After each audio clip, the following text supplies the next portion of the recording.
მიმდინარე წლის 27 მაისს ქალაქ თბილისში საქართველოს საგარეო საქმეთა სამინისტროს ორგანიზებით ქართული დიასპორის დღისადმი მიძღვნილი ფორუმის სახელწოდებით დიასპორა სამშობლოსთვის ტრადიცია, ერთიანობა, განვითარება გაიმართა. ფორუმი მიზნად ისახავდა სახელმწიფოსა და დიასპორას შორის კავშირებისა და თანამშრომლობის გაღრმავებას, საქართველოს სახელმწიფოს მიერ ქართული დიასპორის მიმართ არსებული სტრატეგიისა და პროგრამების ფართო აუდიტორიისთვის გაცნობას, ამავდროულად დიასპორის წინაშე არსებულ გამოწვევებზე მსჯელობას, ერთობლივი გზების დასახვას, თანამემამულეების ცოდნის, პროფესიული გამოცდილებისა თუ პოტენციალის ქვეყნის სასიკეთოდ გამოყენებისა და საქართველოს განვითარებაში დიასპორის ჩართულობის უზრუნველსაყოფად. ფორუმზე მოწვეულნი იყვნენ საზღვარგარეთ მოქმედი დიასპორული ორგანიზაციების, საკვირაო სკოლებისა და შემოქმედებითი კოლექტივების ხელმძღვანელები, უცხოეთში სხვადასხვა სფეროში მოღვაწე თანამემამულეები, საქართველოს მთავრობის, საზღვარგარეთ საქართველოს დიპლომატიური კორპუსის, აკადემიური წრეების, ბიზნესის, არასამთავრობო და საერთაშორისო ორგანიზაციების წარმომადგენლები. ფორუმში მონაწილეობა მიიღეს და თანამემამულეებს სიტყვით მიმართეს ქვეყნის აღმასრულებელი და საკანონმდებლო ხელისუფლების უმაღლესმა თანამდებობის პირებმა.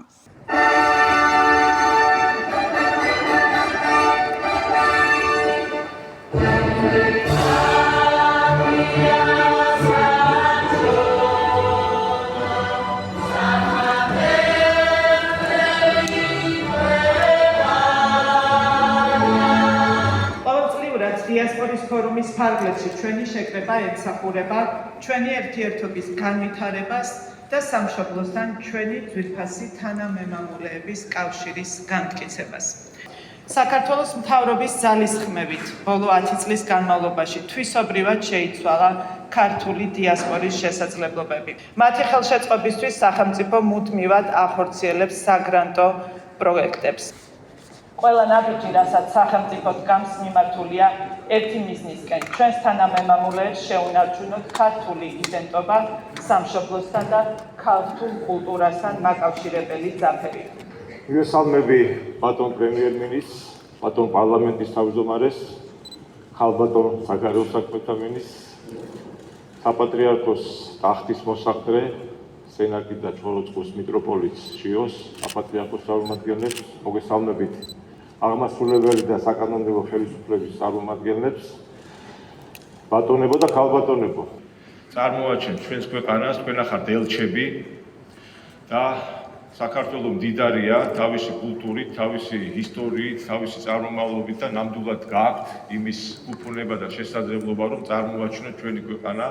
კიდევ ერთხელ გილოცავთ დღევანდელ დღეს მადლობა მინდა გადავუხადოთ საგარეო საქმეთა სამინისტროს ჩვენს ხელისუფლებას იმისთვის, რომ ძალიან ნაყოფიერად და მნიშვნელოვან საკითხებს ავითარებს ჩვენს დიასპორასთან ერთად და ეს პროცესი დარწმუნებული ვარ, უფრო მჭიდრო გახდება.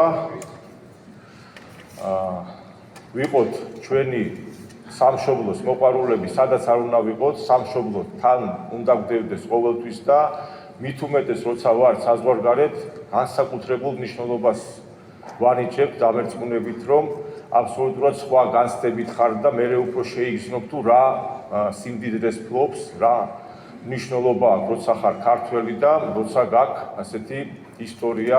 მთავრობის მხრიდან დიასპორასთან ურთიერთობას ბატონ ირაკლი კობახიძეს ვთხოვ.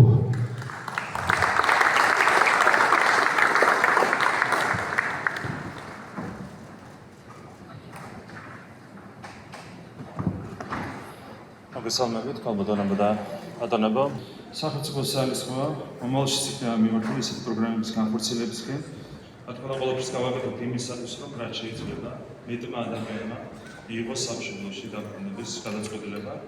მე მინდა მადლობა გადავუხადოთ საზღვარგარეთ ცხოვრებს, ჩვენს თანამემამულეებს, ქართულ სათვისტომოებს, ქართველ სამრევლოებს და ქართულ კულტურულ ასამბლეებს.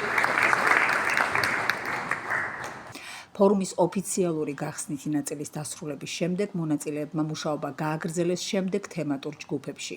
პირველი განათლება და კულტურა, ჩვენი იდენტობა მსოფლიოში, მეორე ბიზნესი და ეკონომიკა, დიასპორის პოტენციალი, ინვესტიცია საქართველოს მომავლისთვის და მესამე ახალგაზრდობა და დიასპორული მედია, დიასპორის ხმა.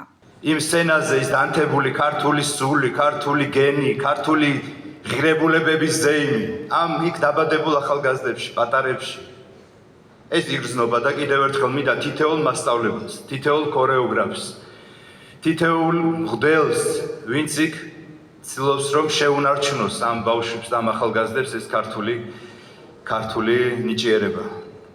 კიდევ ერთხელ მადლობა და იცოდეთ ყველამ, ვინც ეხლა გიყურებთ საზღვარგარეთიდან რომ სახელმწიფო ზრუნავს თქვენზე, სახელმწიფო აქცენტირებულია რომ თქვენ მშვიდობიან საქართველოში დაგაბრუნოთ. ამ სოფლიო გადანაწილებაში ჩვენ ვცდილობთ რომ მშვიდობა შევინარჩუნოთ და ის გავაკეთეთ და ამაზე უნდა დააშენდეს შემდეგ უკვე ეკონომიკური განვითარება და კონკურენტული სამართლებრივი სახელმწიფო. ჩვენ ამას ვაკეთებთ და თქვენი დახმარებით ჩვენ ამას მივახცევთ. გაიხარეთ, დიდი მადლობა კიდევ ერთხელ. საქართველოს საგარეო საქმეთა სამინისტროს სპეციალური მიწვევით დიასპორის ფორუმზე საპატიო სტუმრებს შორის, როგორც მომხსენებელმა ბიზნესსა და ეკონომიკის საკითხებისადმი მიძღვნილ თემატურ ჯგუფში, მონაწილეობა მიიღო თურქეთში მცხოვრებმა, წარმოშობით ქართველმა კომპანია ჯეოლივის ერთ-ერთმა დამფუძნებელმა და პროექტის ინიციატორმა აჰმედ ქაჰრამან გოგროჭაძემ. თურქეთში მოღვაწე სხვა ქართველებთან ერთად მას უდიდესი წვლილი მიუძღვის გრანდიოზული პროექტის, საქართველოში ზეთისხილის კულტურის შემოტანასა და წარმოების შექმნაში. მოხსენების შემდეგ კომპანია ჯეოლივის წარმომადგენელს გადაეცა ჯილდო.